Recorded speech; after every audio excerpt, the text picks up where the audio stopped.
Hello, good evening.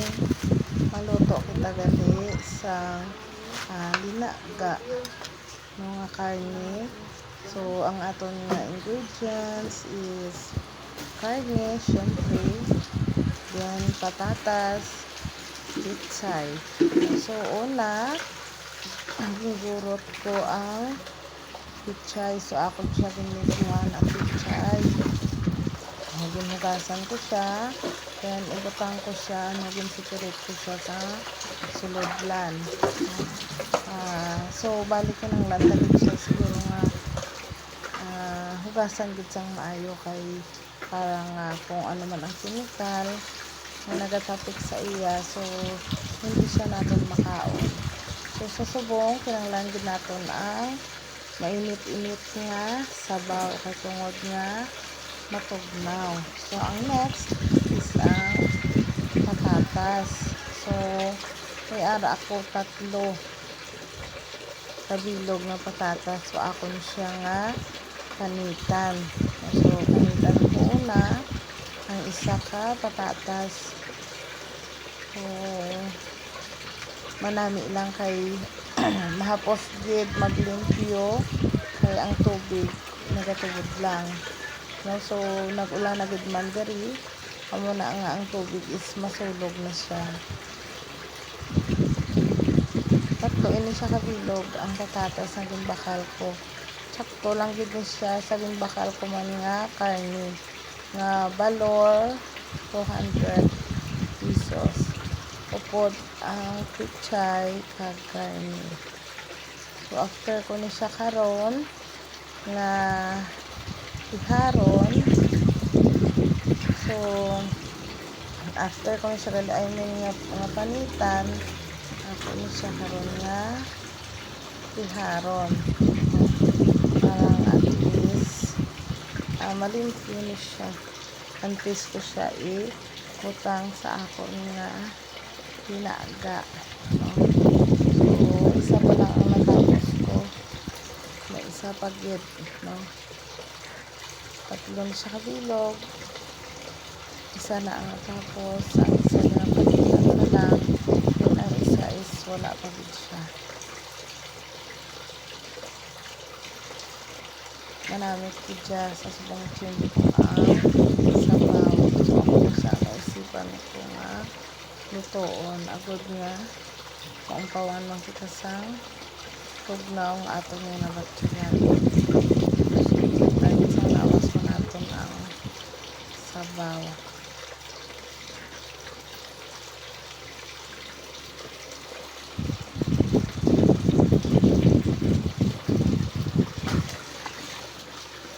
Iwan na. So isa na lang gid ang nagdin. So ako sa gawa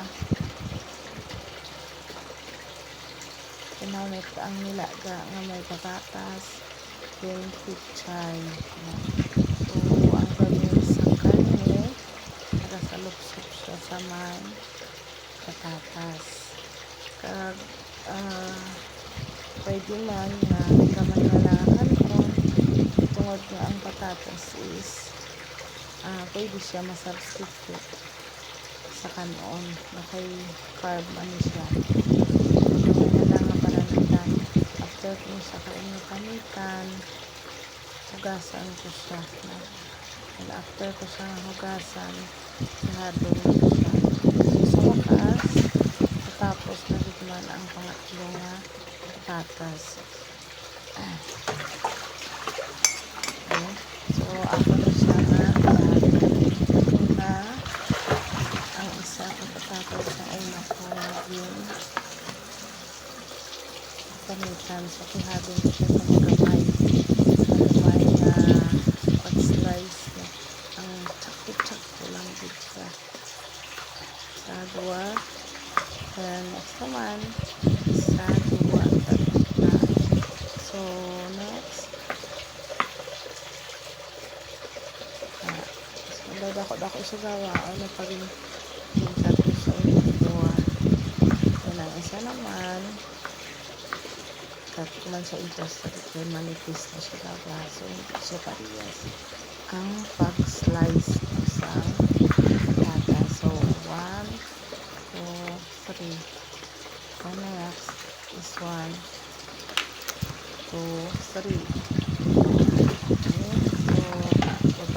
siya sa lavador para hugasan. Then after, sailuhon ko siya sa dimbutangan ko nga isang picture para at least ako sa langit karon sa pagluto ko, sa pagkuha.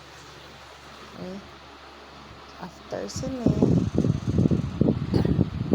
so amo ni siya gali ang sibuyas, patis, then karne. So magisa na kita.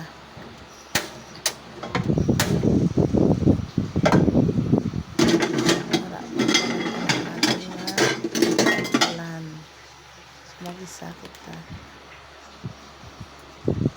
After kani karon gisahon, tubukalon siya naton.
Butangan ko na siya sang mantika.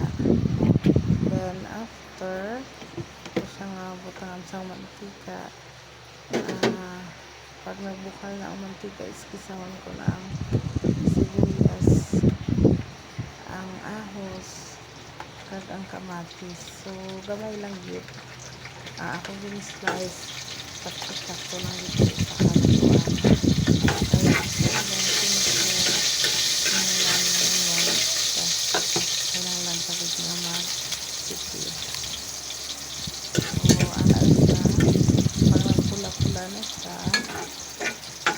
So, napunta after siguro mga 5 minutes or 10 minutes. So, pag nagpula-pula na, kamatis. Then, napunta nga, so, madunot-dunot na siya ang kamatis. Para at least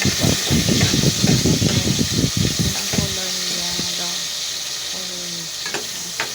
Then after nakita natin na daw pula na ang kalang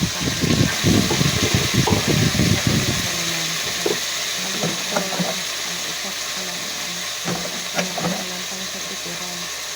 Then subukan ko sa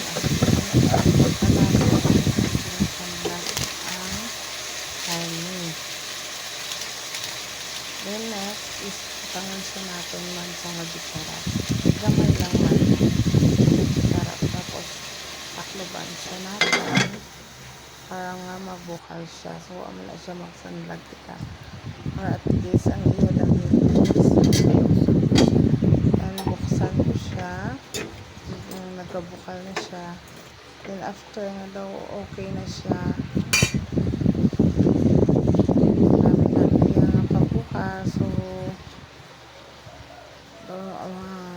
So ano na siya, nagamay na lang gid ang tubig sa sa kaldero. So butangan na siya sang ruwaman kaya nga tubig. Bukanan siya natin. So samtang nagabukal siya, nagamay na ang iyang tubig. Butangan talaga siya kaya mga tubig para nga maghumok pagid siya kag magnami gid ang iyang texture. Para na siya ginalaga mo siya para nga magwa gid ang iyang dami. Sa pagkid sa maulan nga puso yan. So, kataybok naman ni karon ang makapinggan. Pagbugang naman buhat sa tubig. Ito nga doon matulutog pagod siya. Nakabukalon siya naton. Nagabuka na siya. So, dami na siya. Tirawan ko pinamalo. Ayan. Namit good man ang gamin niya. Pero,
Papa, lang gamay. Then after